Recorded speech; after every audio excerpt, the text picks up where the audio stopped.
So then Right. I had this like amazing year off, where like, yeah, I'm studying at IO and Second City, and just walking into that building, it has like, this history behind it, and the walls are kind of Yeah, decorated there's with all pictures. these heroes of mine. And it was like you were just kind of saying before, it was really strange to see like a Polaroid photo of like Chris Farley Yeah. and Tina Fey. And I'm just like, yeah, I mean, this is like 2010. So I'm like, I've only seen pictures of these people like online. I've only seen them on TV. I've never seen like an actual photo of them, Yeah. Crazy. So then, yeah, I have a great time doing improv. And then I like, from the classes, I formed this group with, improv buddies. And then we pitched a sketch show at one of Second City's kind of smaller, Yeah. like student theaters ish. Yeah. And yeah, that ended up getting a run. It went really well. And I really felt like in my element. I was like, okay, yeah, this is what I'm supposed to be doing. I'm not supposed to be like, you know, uh, talking to patients and in a hospital. Like I'm supposed to be here. And then I had this talk with my mom about, okay, um, not going back to med school. Okay. But let me back up. I was like, how do I do this? I can't just like say it. So I've talked about this before, but I wrote her like an 11-page letter that was like Wow. describing like, I've never wanted to be a doctor. I have always wanted to do comedy. I know that like you guys know this is like what I really want to do, and you don't think that it's like a viable career option, but like I just kind of outline these like ways in which I could focus up on that and still have like a job to support me at the same time.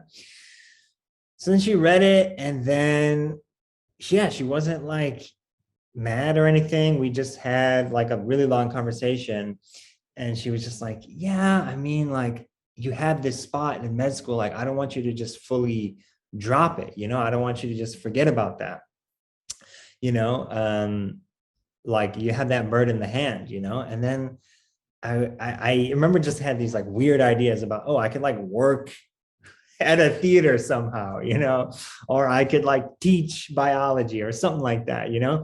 And then she just was not letting up on that. And then after like hours of discussion, I was just like, well, what about dentistry? Like it's not a residency. Mm. I got into med school, so I have like the grades for it. The DAT has got to be easier than the MCAT. Like I'm pretty sure like I could get in.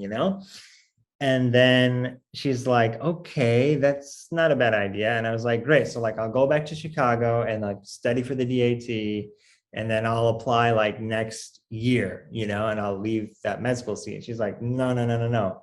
You're still not leaving that med school spot because you don't have a dental school spot secured just yet. So Yeah. Yeah. Yeah. yeah, she was like, you're applying now. So this is like July of that year, July like 2011. And med school is starting in August. So she's like, yeah, you gotta like figure out a way to like apply like before med school starts or whatever, just so that you're part of this application cycle. So I studied for the DAT, and it ends up working out that I take the DAT the morning of the white coat ceremony of med school. Okay. So like I take the DT and I get like a really good score. I'm like, oh, like I'm gonna get in. And it was just this weird thing of like, I know that in my head that I'm gonna leave, but I'm also like doing this ceremony that's like celebrating my start of med school. So like, yeah, throughout my like first semester of med school, I was like going on interviews to dental schools, and like none of my classmates knew or anything until like, yeah, I finally get in. And then I left med school like in December of that first semester. Mm. And I moved back home, and that's when Home is like California. Home is Michigan, actually. Michigan. Okay. Yeah. I haven't gotten to California yet. And that's when I released that video, Shit Indian Girls Say, that you may have seen. Right.